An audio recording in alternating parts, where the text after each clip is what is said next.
ഇത് നമുക്ക് മുളക് പൊടി ഉണ്ടാക്കുന്നതെങ്കിൽ നോക്കാം. ഞാൻ കഴിഞ്ഞ ദിവസം ഉള്ളിവട ഉണ്ടാക്കുന്ന വീഡിയോ ഇട്ടുണ്ടായിരുന്നു. അപ്പം എൻ്റെ അടുത്ത് 2 പേര് ചോദിച്ചിട്ടുണ്ടായിരുന്നു അവരുടെ നാട്ടിലേക്കും ഉള്ളിവട ഉണ്ടാക്കുന്നത് കടലപ്പൊടിയും കൊണ്ടാണ്. പക്ഷെ ഞങ്ങളുടെ നാട്ടിലേക്കും കടലപ്പൊടിയും കൊണ്ട് വട ഉണ്ടാക്കുന്നതിന് മുളക് വട എന്നാണ് പറയുന്നത്. മൈദപ്പൊടിയും കൊണ്ട് വട ഉണ്ടാക്കുന്നതിനെയാണ് സവോള വട എന്ന് പറയുന്നത്. അത് ചിലപ്പോൾ ഓരോ സ്ഥലത്തും പറയുന്ന പേരിലുള്ള വ്യത്യാസമായിരിക്കും. അപ്പം നമുക്ക് നോക്കാം മുളക് വടയിലേക്ക് വേണ്ട സാധനങ്ങൾ എന്തൊക്കെയാണ്. അതിന് വേണ്ടിയിട്ട് ഞാനിവിടെ 1 കപ്പ് കടലമാവ് എടുത്തിട്ടുണ്ട്. പിന്നെ വേണ്ടത് മൈദപ്പൊടിയാണ്.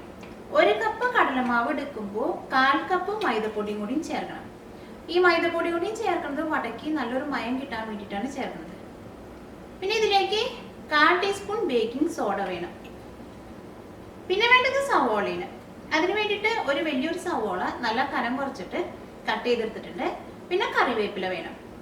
പിന്നെ ഇഞ്ചിയും വേണം, പച്ചമുളകും വേണം. അതിന് വേണ്ടിയിട്ട് ഒരു വലിയ കഷ്ണം ഇഞ്ചിയും പിന്നെ പച്ചമുളകും എടുത്തിട്ടുണ്ട്. പച്ചമുളക് നിങ്ങളുടെ എരിവിനനുസരിച്ചിട്ട് ചേർക്കാം. ഇതും രണ്ടും ഞാനിവിടെ നല്ല പൊടിയായിട്ട് കട്ട് ചെയ്തിട്ട് എടുത്തിട്ടുണ്ട്. പിന്നെ ഉണക്കമുളക് വേണം.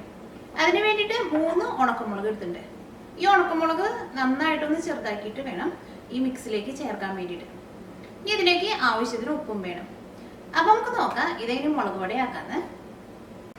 ഈ മുളക് വടയ്ക്കുള്ള മാവ് മിക്സ് ചെയ്തെടുക്കുക. അതിന് വേണ്ടിയിട്ട് ഈ പാത്രത്തിലേക്ക് 1 കപ്പ് കടലപ്പൊടി ചേർക്കുക.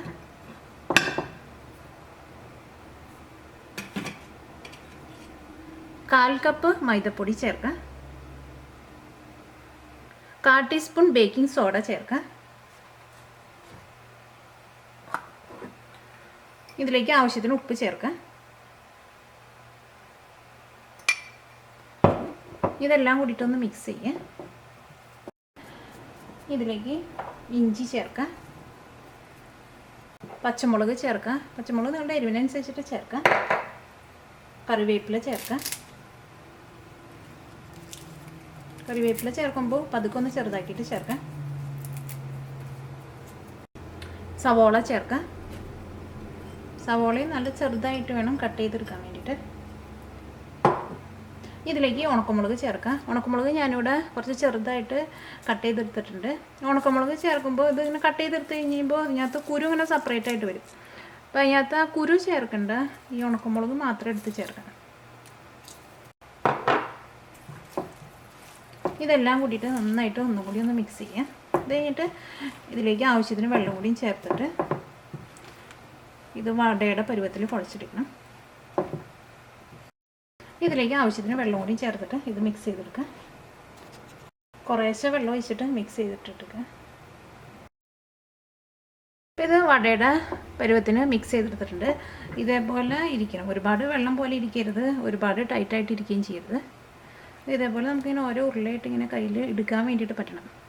അങ്ങനത്തെ പാകത്തിന് വേണം ഇത് കുഴച്ചെടുക്കാൻ വേണ്ടിയിട്ട്. ഇനി ഇത് നല്ല സോഫ്റ്റായിട്ട് വരാൻ വേണ്ടിയിട്ട് ഒരു 5 മണിക്കൂർ വെക്കണം. നല്ല ചൂടുള്ള സ്ഥലത്തേക്കാണെങ്കിൽ ഒരു 5 മണിക്കൂർ വയ്ക്കുക. അല്ലെങ്കിൽ നല്ല തണുപ്പുള്ള സ്ഥലത്തേക്കാണെങ്കിൽ ചിലപ്പോൾ കുറച്ചും കൂടി കൂടുതൽ നേരം വെക്കേണ്ടി വരും. അല്ലെങ്കിൽ ആ തണുപ്പുള്ള സ്ഥലത്ത് വാമായിട്ടുള്ള സ്ഥലത്ത് വെച്ചാൽ മതി. ഞാനിവിടെ നല്ല തണുപ്പായതുകൊണ്ട് എന്താ ചെയ്യുന്നത് വെച്ചിട്ടുണ്ടെങ്കിൽ ഓവൻ്റെ ഉള്ളിൽ ചെറുതാക്കിയിട്ടൊന്ന് വാമാക്കിയിട്ട് വെക്കും. ഇപ്പോൾ ഒരു 5 മണിക്കൂറിനുള്ളിൽ ഇത് നല്ല സോഫ്റ്റായിട്ട് വരും. മാവ് നല്ല സോഫ്റ്റായിട്ട് വന്നിട്ടുണ്ട്. ഇത് മുളക് വടയാക്കാൻ വേണ്ടിയിട്ട് ഇത് ഷേപ്പാക്കുന്നതിനെന്ന് വെച്ചിട്ടുണ്ടെങ്കിൽ ഇത് ഓരോ ചെറിയ ഉരുളയാക്കിയിട്ട് എടുക്കുക. അത് ഉരുളയാക്കിയിട്ട് എടുക്കുമ്പോൾ ഈ കൈയുടെ വിരലുമ്മ ഒട്ടി പിടിക്കാതിരിക്കാൻ വേണ്ടിയിട്ട് കൈവിരൽ വെള്ളത്തിലൊന്ന് മുക്കണം. അത് കഴിഞ്ഞിട്ട് ഇത് ഇടത്തെ കൈയുടെ ഉള്ളിലേക്ക് വയ്ക്കണം. ഇടത്തെ കൈയുടെ ഉള്ളിൽ വയ്ക്കുമ്പോഴും ഇടത്തെ കൈയുടെ ഉള്ളിലും കുറച്ച് വെള്ളം ഒന്ന് നനയ്ക്കണം. അല്ലെങ്കിൽ ഈ കൈയുടെ ഉള്ളിൽ അത് ഒട്ടിപ്പിടിക്കും. ഈ ഇടത്തെ കൈയുടെ ഉള്ളിൽ കുറച്ച് വെള്ളം ഒന്ന് വയ്ക്കുക. ഇതിനകത്തുനിന്ന് ഓരോ ചെറിയ ബോളാക്കിയിട്ട് എടുക്കുക. ഇത് ഇടത്തെ കൈയുടെ ഉള്ളിൽ വയ്ക്കുക. ഇത് ഈ ചൂണ്ടാണി വിരൽ ഒന്നും കൂടി ഒന്ന് വെള്ളത്തിൽ മുക്കിയിട്ട് ഈ സെൻറ്ററിൽ ഇങ്ങനെ ഒരു ഹോളാക്കി കൊടുക്കുക. എന്നിട്ട് കൈ ഇങ്ങനെ കമത്തുക. കൈ കമത്തുമ്പോൾ ഇത് ഇതേപോലെ ഇങ്ങനെ കിട്ടും. ഇത് വറുത്തെടുക്കാനുള്ള ഓയിൽ നന്നായിട്ട് ചൂടായിട്ടുണ്ട്.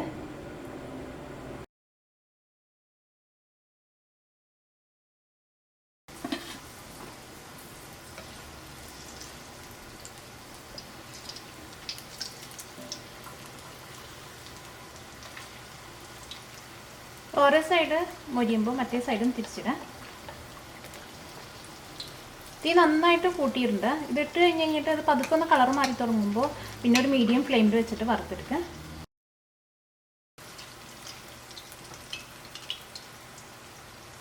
ഈ മുളക് വട നന്നായിട്ട് വീർത്ത് പൊന്തി വന്നിട്ടുണ്ട്. ഇത് രണ്ട് സൈഡ് നന്നായിട്ട് മുരിഞ്ഞിട്ടുണ്ട്. ഇനി ഇത് ഓയിലിൽ നിന്ന് എടുത്ത് മാറ്റാം.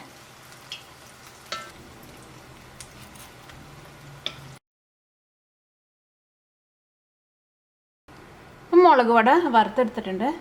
ഈ വട നല്ല സോഫ്റ്റായിട്ടുള്ള വടയാണിത്.